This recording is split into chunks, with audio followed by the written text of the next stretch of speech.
Reverend Crystal Cox here. I have never used a microphone before, so you'll have to adjust your sound accordingly and we'll see how that goes.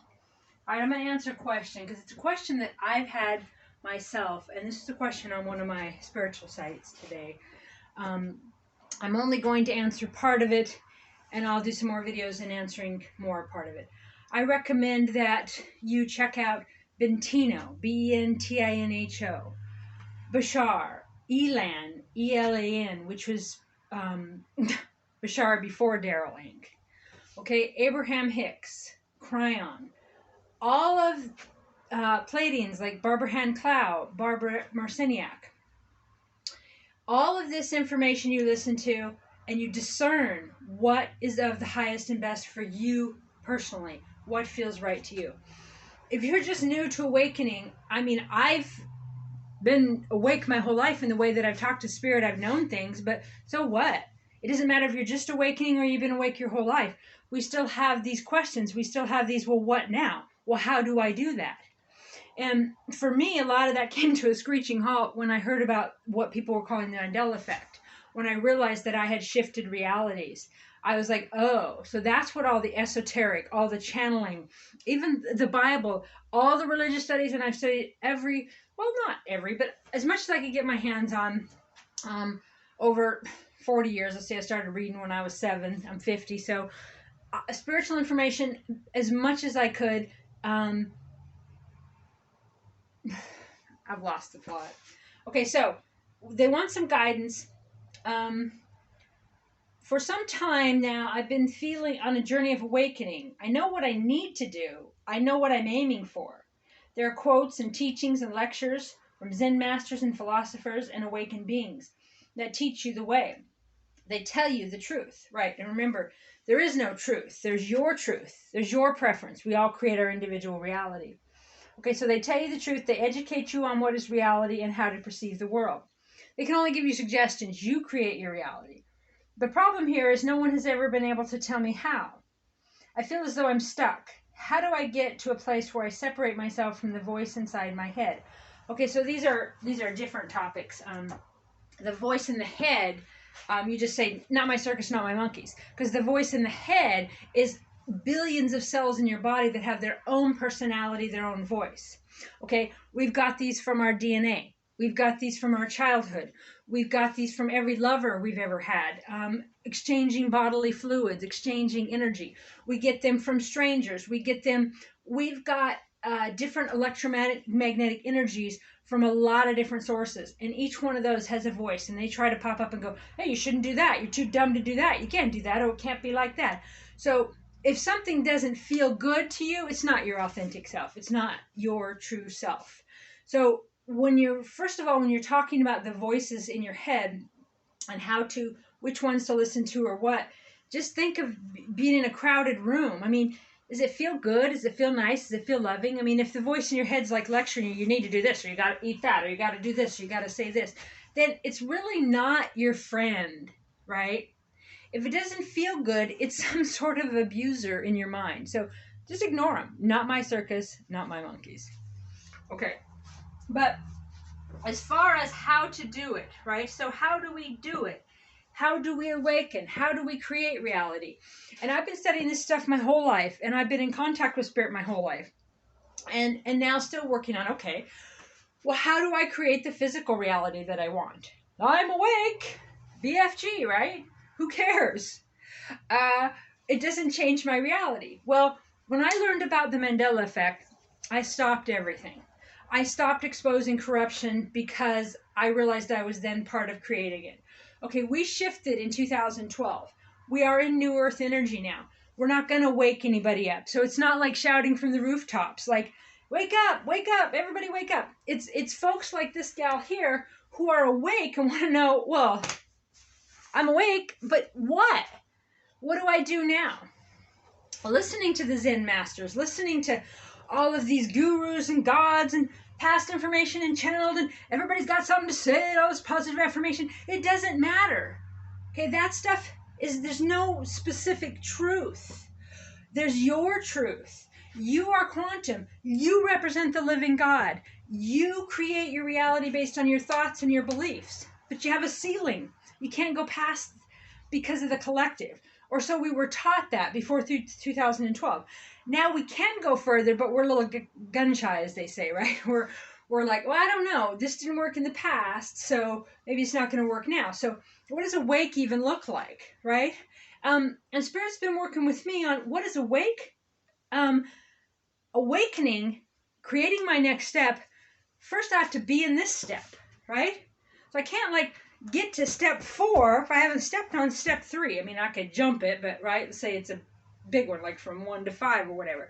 You can't get there until you are here. And Spirit's been working with me on noticing where I'm at. And this is the answer to this question in the beginning is to be present in the now and look for everything you prefer. Look for signs and synchronicities. Look for what you feel joy about.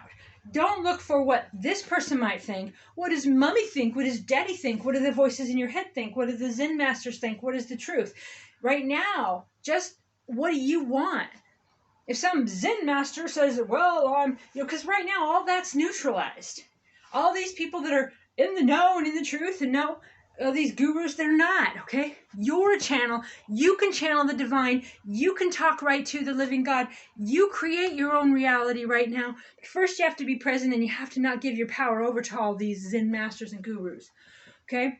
You have to be in your moment and go, what do I like? What do I prefer? Because what you prefer, listening to me to get to where I want to go, isn't about what you prefer, okay? And the Zen masters, the channelers, the healers, the speakers of old, they can't now do anything without working on their own stuff. They have their own triggers. They have their own traumas. They used to be able to separate themselves. They used to be able to channel information and bring that in to help you and help themselves when they read it back. But now they can't. They can channel information. Sure. You can discern what's best for you, what's not best for you, what feels good, what don't, and take that and apply it to your life.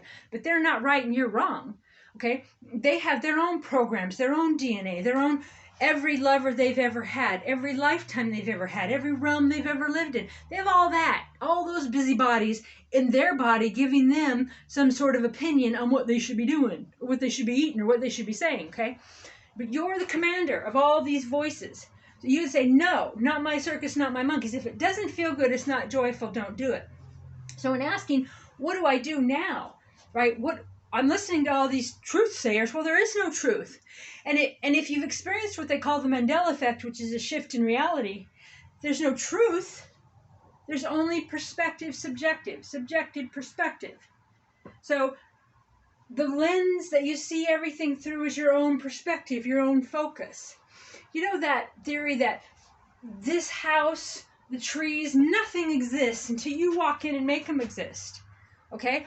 It seems a little exaggerated, right? Because surely they're still there whether we exist or not. But we're the projector. We're projecting the reality. We get the reality that we focus on.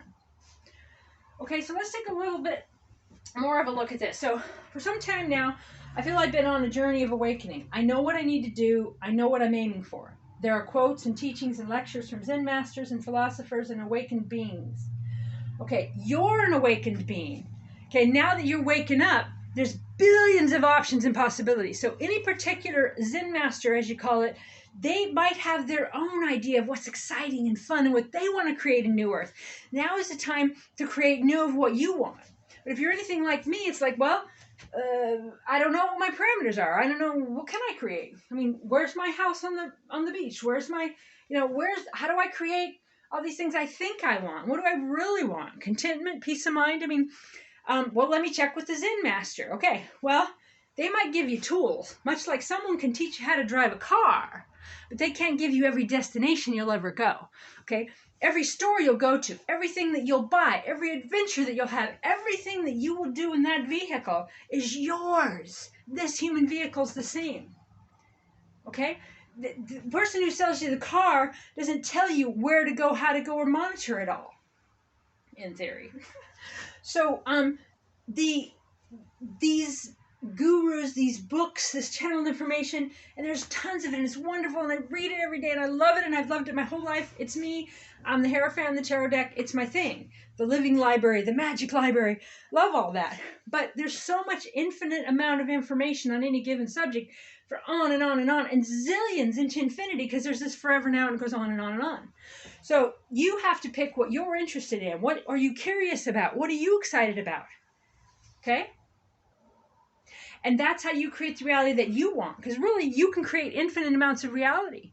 And yeah, you're awake. The biggest thing to know about being awake is that you are in charge. So all of these voices in your mind and all of this mind chatter in every cell of your body that wants to create a certain reality, and all this fear coming at you, and the Dark Lords wanting you to create their reality by focusing on their fear. And boy, that's getting drummed up, right? We'll talk about that in another video. If you want to hear me talk about political stuff on that level, check out Reverend Crystal Cox on Rumble, because YouTube don't let you talk about none of that stuff. See, right? Okay, so they're teachings and quotes, Zen masters and philosophers and awakened beings that teach you the way.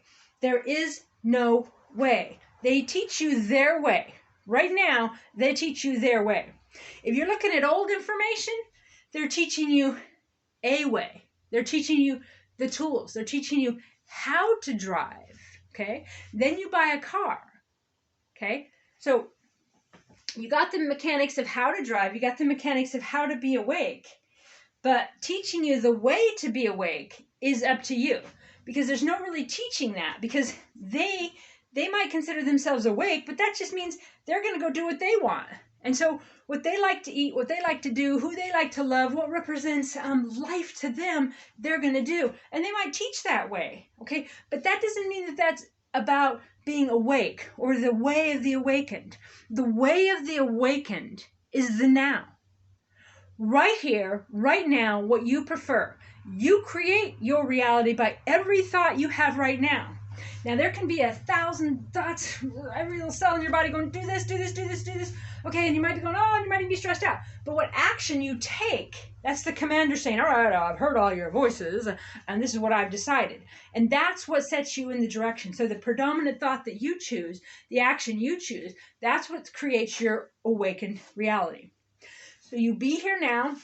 And pay attention to what's going on around you. I mean, really look at things. Look at houses, look at yards, look at people, look at bicycles, look at plants, look at bees. Look at the plants in the store. Look at the labels. Really look at stuff and really be present in your now. Leave your phone in the car.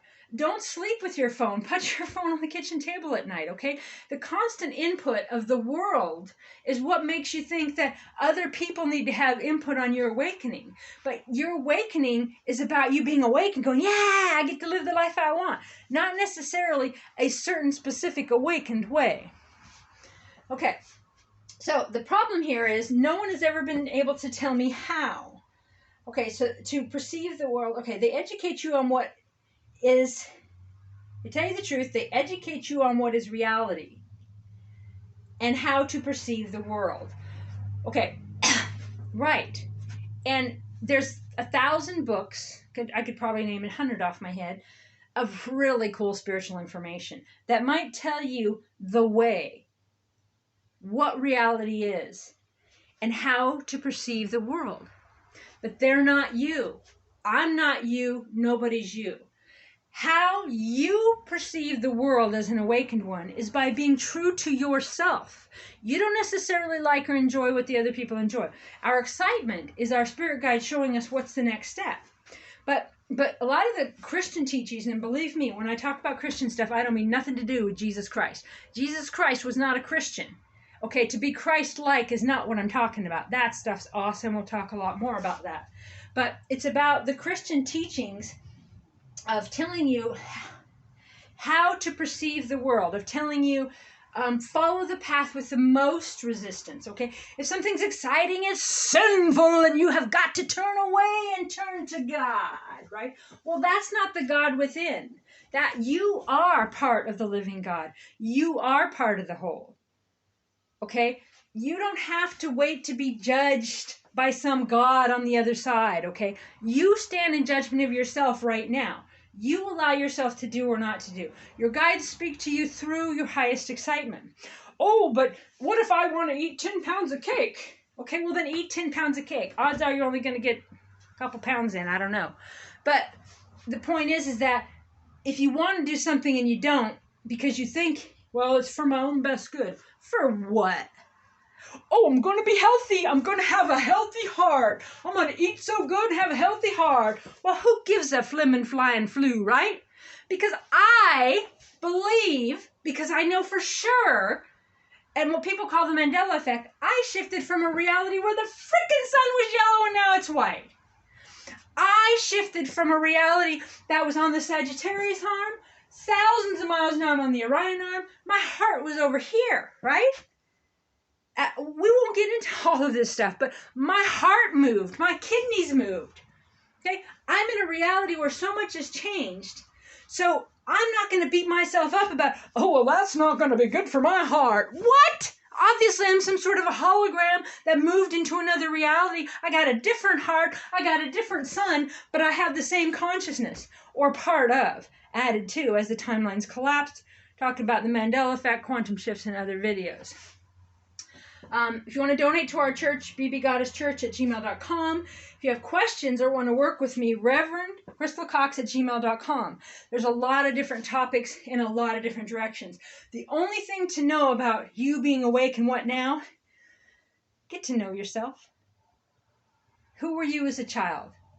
What did you love? What do you really like to eat?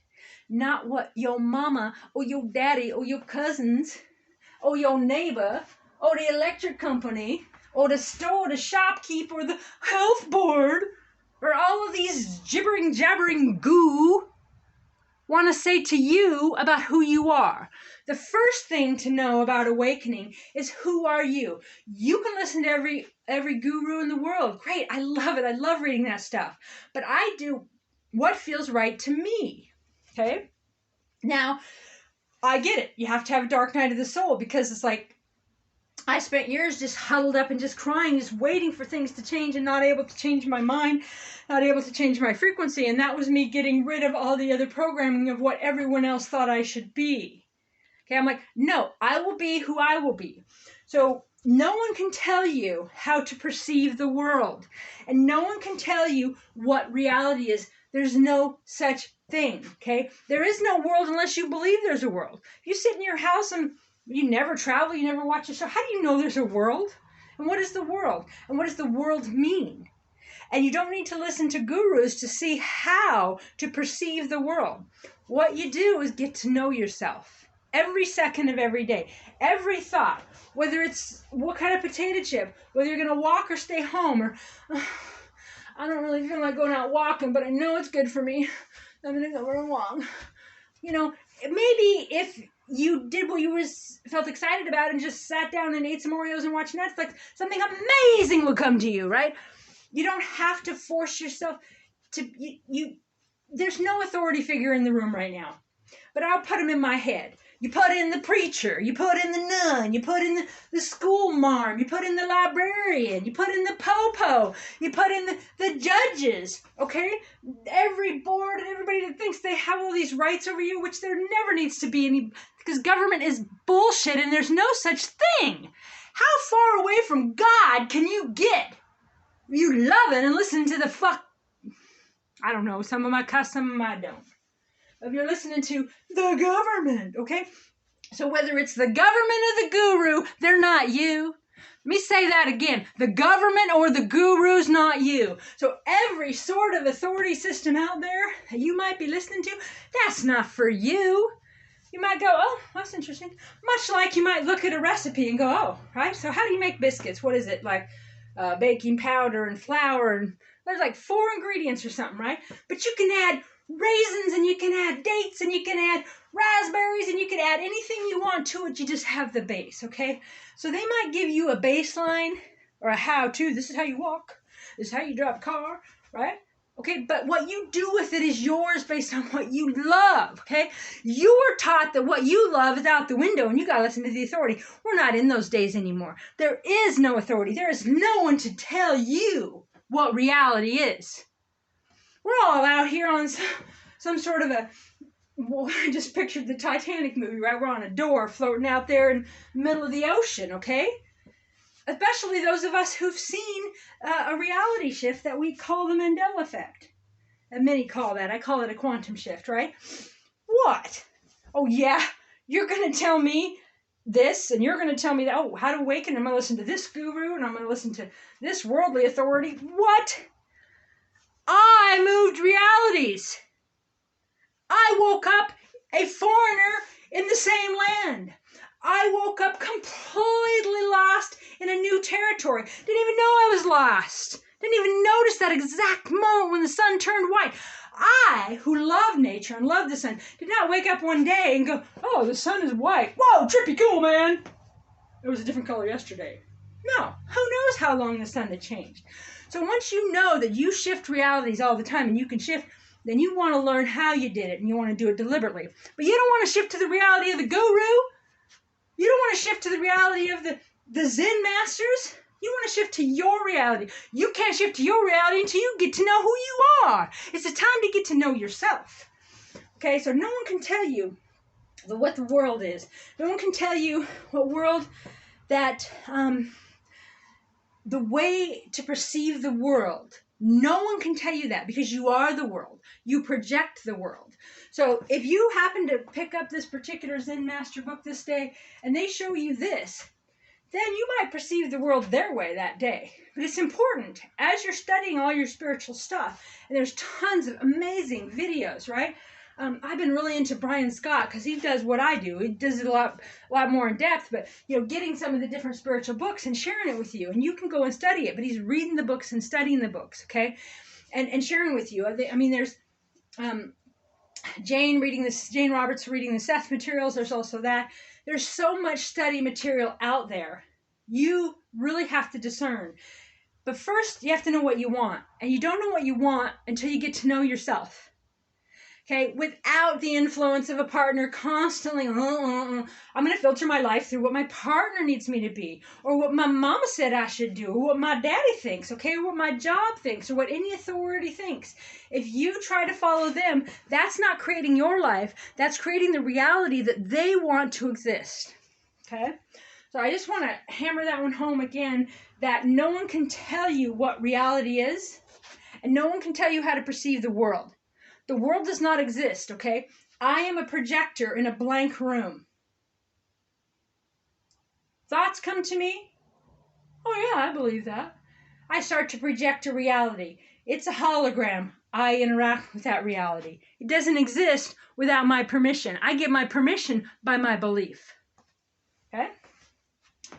So the problem here is no one has been able to tell me how. I feel as though I'm stuck. How do I get to a place where I separate myself from the voice inside my head? And like I was saying earlier on that, you don't, because there's a billion of them. Billions of cells in our body, and these cells all have their own brain, and they're all creating. We, as humans, we create things with energy. We move to realities where things are already created. Okay? There's really the voices in your head. Yeah, it's much like, okay, so you got, I don't know why I'm saying this, but a sleigh behind you with like 100 people. There's 100 people in my sleigh. And they all got somewhere they want to go. They all want to stop at a different place for hot chocolate. Right? Assuming there's that many places, right? And I can take the vote or the consensus, much like a real government, right? Oh, no. It's a dictatorship. It's a dictatorship, right? So hundreds of cocoa seekers in the sled, okay, like cells in the body. They all have some sort of an input and a voice. Some of them might be nasty and some of them might be nice. But you make the call when you take the action. Now, a repeated thought is also an action. So if you decide you're going to affirm a certain thought all the time, that's an action, right? If you eat a certain thing, do a certain thing, you've taken an action on a belief system, and you give voice to, maybe one of those voices agree with you. But ultimately, when you take the action, that's when you create your reality. And in some of the prior videos, I love the information about, a bird can land on your door, but you don't have to let it build a nest. You can shoo it. And that's the same with thoughts that come in. Other voices in your head, you can let them in. You can go, oh, okay. Just like spiritual information, guru information, you go, yeah, consider that, might consider that. Might have to ignore it because sometimes when you're used to so much negativity coming at you, you can't do that. You're too stupid. Oh my God, you'd be fine if only you had a lover, partner, and if you're filtering everything through your job and your partner and everyone else in your life, will they be okay with it? You will never be awake, because you will never get to know yourself until you know 100% what you and what you want outside of every single thing that is outside of you, including, if you see my videos on monogamy and marriage, and you just, it is really hard, and I don't really know that I've ever known anybody that's done it, to be able to be 100% yourself and be in a monogamous relationship, okay? Because what will they think? They'll punish me, they'll withhold attention, I will die. Because before you met that person, you were alive, right? You'd be alive after, but you're like, oh my God, I would die if they left me, oh my God. So you alter who you are, you change your personality, you're like, oh my gosh, that's cool. Oh, hey, that farmer's market looks cool. I like to check out. Oh, no, the wife's expecting me. Oh, I better go.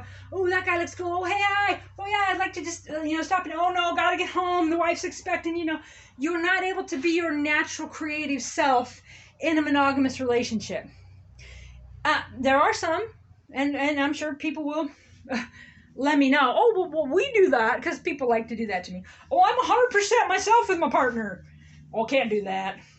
Oh, she wouldn't like it.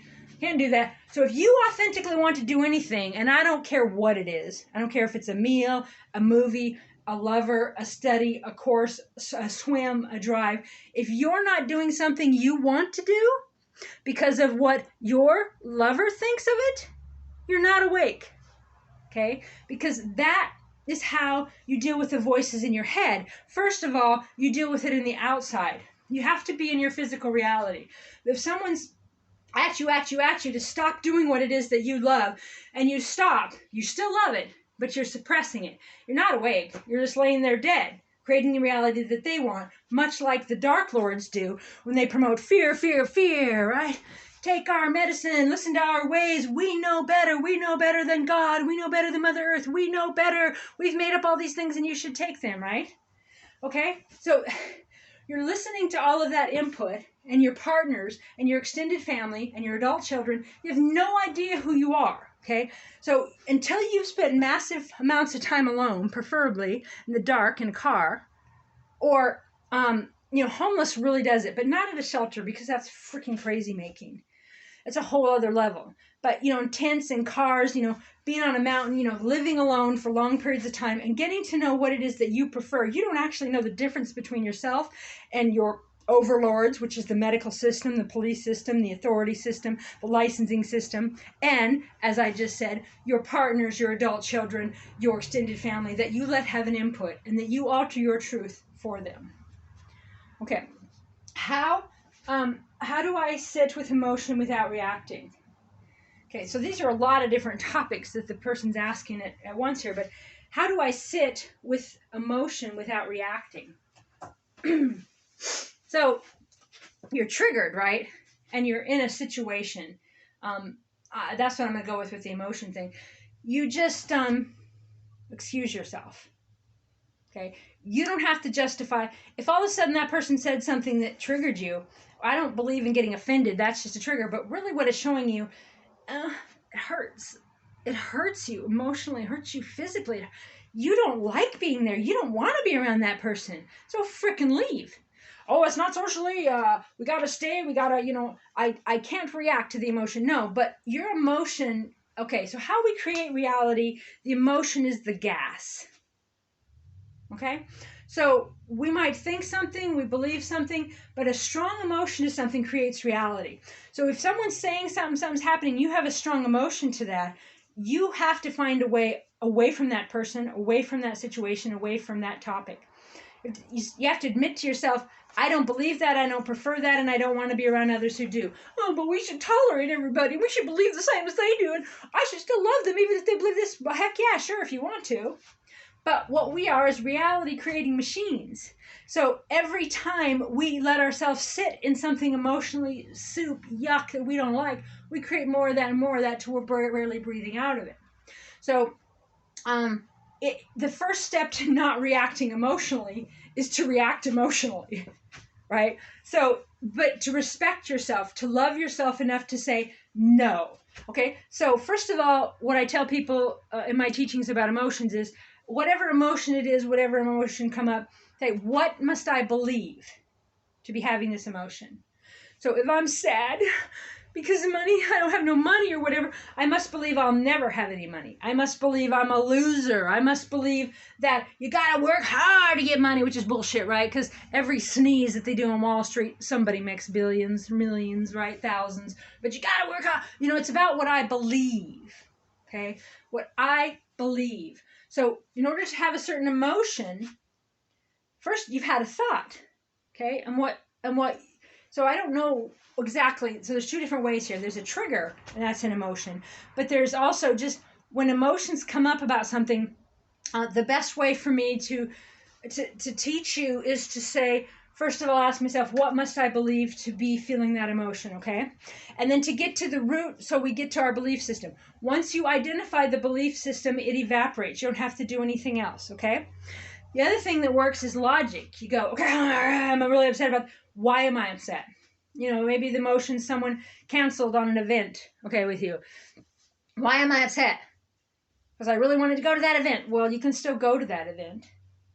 Why are you really upset? So if you logically unwind it, it goes to the root of the problem. So why am I upset? Because I can't go to the event. Oh, wait. I can go to the event. I'm upset because that person hurt my feelings because they don't want to go to the event. Wait, what? So they're not sovereign? I'm their boss? I'm not okay unless someone outside of me does something that I think they should do? Okay. We're finding all of the root of what our issue is. So I'm upset with them. We planned this event for weeks. Okay. So that's not being quantum, right? Because quantum and being awake is in this moment, whatever comes to you, you go, oh, well, okay, now it's this. Now I got this set of information, so I'll do this. Now I got this set of information, now I'll do that. And just kind of chill about it, right? That's being quantum, and that's letting things come to you, and then not necessarily reacting, but making a conscious choice. Okay? So how do I not react emotionally if someone's like, well, I know you paid a bunch for those tickets, and I know we planned a long time, but I can't go to that event. Well, I could put them down, and I could yell at them, and I could scream, and or I could logically unwind it of why I'm really upset. I'm really upset because my feelings are hurt, okay? You've jilted me. Okay, all of the things that people do is you blaming the other person for your own reactions. Nothing's happened to you. You're still going to the event. You're still packed. You still have your vehicle ready, and if you were going on a ride with them, you could change it or whatever, but you take the information and you go, oh, okay, well, that's cool, you know, enjoy whatever you got going on, and then you're like, oh my gosh, Spirit, bring me somebody new, and you know, or whatever, so you have this ticket still, and then you just something cool and amazing happens with some different person when you're going with the flow. But when you resist it and you react to the emotions, like you go, how could you do this to me, how could you do that? So if you can't not react, the key is to fake it till you make it, okay? Because though we might be feeling it, just like the bird lands on the step, you don't have to let it make a nest. So yes, you're like, oh, I'm really mad at them, and they could have told me yesterday, and I could have had time to get someone else, and you know. But you just fake it till you make it. Be like, okay, well, that's the information that we're dealing with. So I'm gonna head out now. Blessings to you, or whatever. Whatever you can do to get out as neutral as you can if you're triggered or if you have an emotion. So to not react, just don't react. Okay, so like a hot stove, you're going to have something, right? But then you just go and then you just put aloe vera on it, or you deal with it yourself. Then you go into quiet chambers and you unravel, what is the belief system that made me feel that way? And then you logically unwind to go, well, did it really change my plans? No. Do I need them to enjoy the event? No. Do I still want to go to the event? Yeah. Did I only want to go to the event if they were going to the event? And this is obviously one example of what could be a million examples.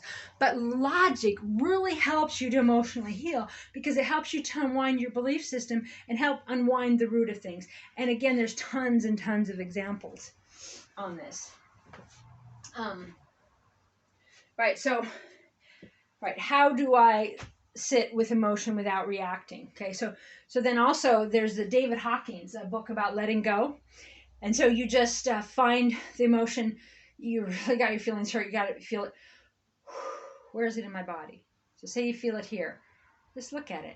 Like listen to a fan or something in the background and just look at it. Just sit with it as if it's a bellyache, as if it's something that hits your stomach.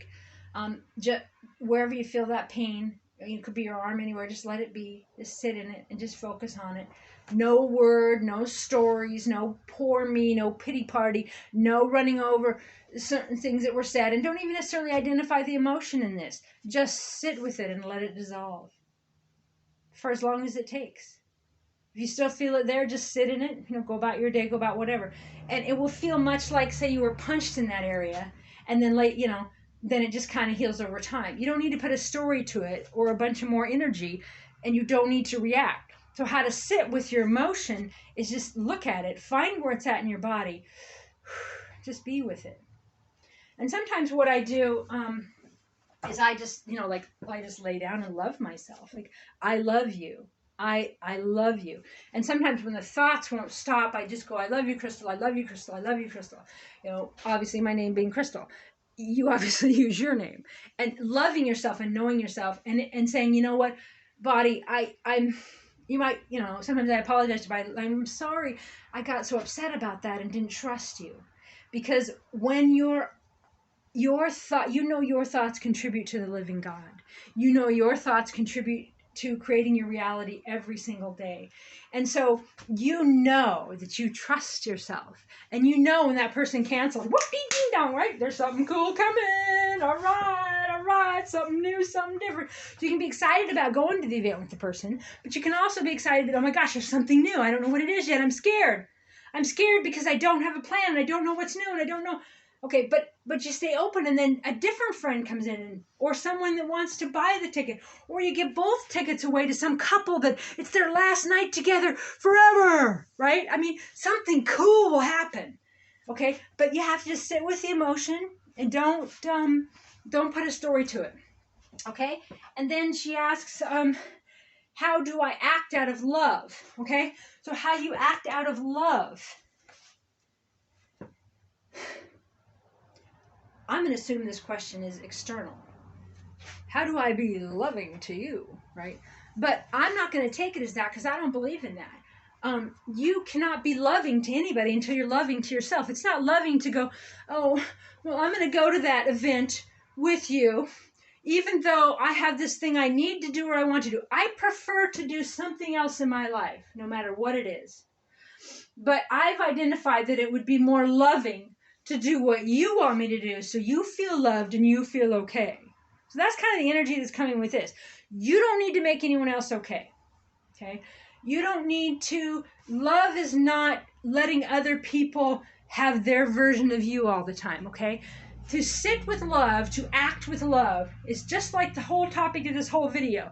Know yourself. Love yourself. Be kind to yourself. Listen to yourself. You can't control other people. So when they're like, I can't go to the event, be like, okay, well, there's that. Do something different. I got to go. I got some planning to do. Have a great day. So you can go figure it out. So if you're pissed and you're faking it, either way, you go and you figure it out. Okay? But love is being kind to yourself in that moment. Okay? It doesn't really, maybe make that person feel bad. It might be weird. It might throw some negative energy on them for their choice of what they really want to do. But, that's, if you're loving to yourself, you'll be loving, it'll seem loving to other people. Because if you love yourself, you're not going to let yourself feel bad. You're going to be like, okay, well, oh my gosh, I love me and I trust me and this is going to be great. And even if I go with just me, I love being with me, right? I'm going to enjoy the concert or whatever that event is. I'm going to enjoy it by myself. Yeah, I wanted to go with someone, but Spirit, if there's someone out there or different, just put it out there and let new come to you. Okay? So the only way to really act in love is to be honest with yourself, true to yourself, love yourself. Touch yourself, hold yourself, hear yourself, listen to you, and love you. Okay, that's the only way to sit in love. Okay, because if you go around like, I'm going to show you love, and I love you, and I love you, and I love you, while you're lying to yourself and not doing what you want to please all of them so that they're more comfortable with a certain version of you, that's not love in any form. Okay? They might feel like they're loved because of their programs or whatever, but it's not real love. Abusing yourself is not love. Neglecting yourself is not love. Not being true to yourself is not love. Okay. How do I get to a higher state? So you get to a higher frequency every day, every moment, by being present in the frequency you're in. Noticing a really beautiful color.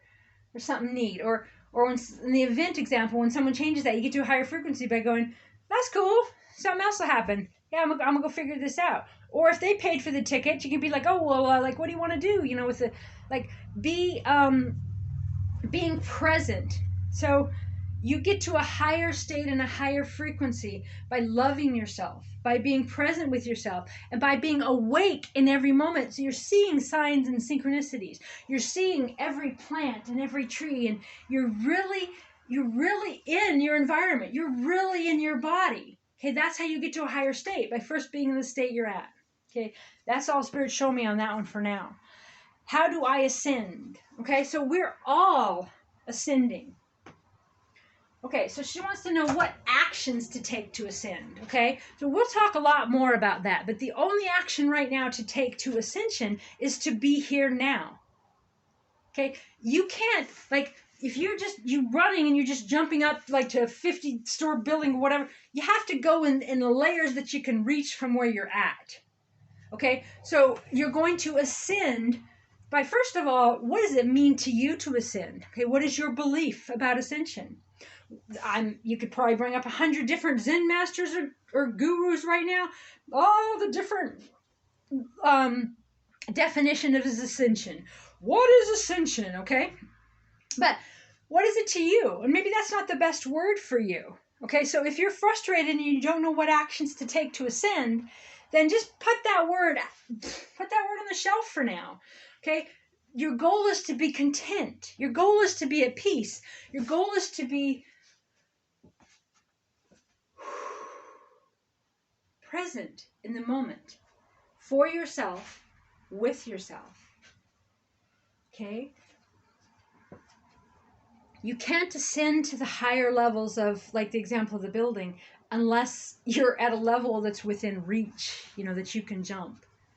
So you can't ascend anywhere until you're here. And you're not here if you're constantly wondering what the next guru will say that you should do. Okay, there is no what I should do. That's why they're all so vague about it. Like, there's certain action steps, which right now, I mean, Psychiana, Brian Scott is, I'm talking about the lessons of that, about the living God.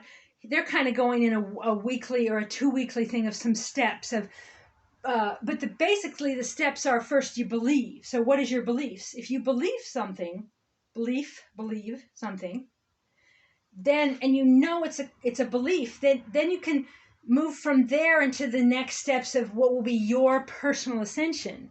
But first you have to identify your beliefs. You have to unwind from your lovers, your partners, your past versions of you in other realms, your DNA, all your coulda, woulda, shoulda, all of the rules and rules. You have to unwind and step back from all of that and take the lessons from the gurus and the Zen masters. Says, oh, that sounds neat. That sounds neat. That don't.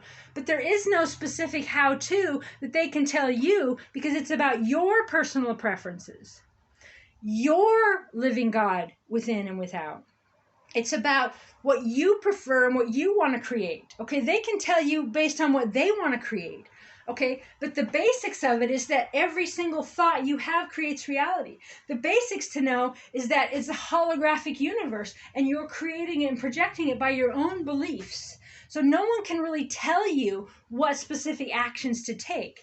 You're present in the moment and you let it come to you. What is peaceful? What is exciting? If they're like, well, if I step on box 1, then I'm this level of ascension. If I step on box 2, and then some things, you're kind of waiting for the collective. And it used to be millions in the collective, billions. And now we're having smaller collectives. And people now will be, what was it?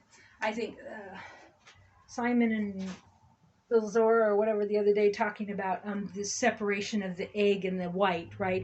The 3D and the 5D. Right now we're going through a separation. So the only thing, you can't be like, oh my gosh, I want to go this way, so I want to be like this. I don't want to miss the ascension boat. I don't want to be in hell with the 3Ders. I don't want to be, but none of that really applies. All that applies is being true to yourself, loving yourself, which starts with knowing yourself. Okay, so all things to do with emotions, ascension, guru, awakening is all about first knowing yourself and allowing yourself to be your true self without being constantly influenced by outside people, governments, partners, relationships, adult children, jobs, walk your truth. That's the only way to ascensions, to love, to all of this, is to first know you, love you, be kind to yourself, and let yourself be yourself. God bless you. Goddess bless you. Bye for now.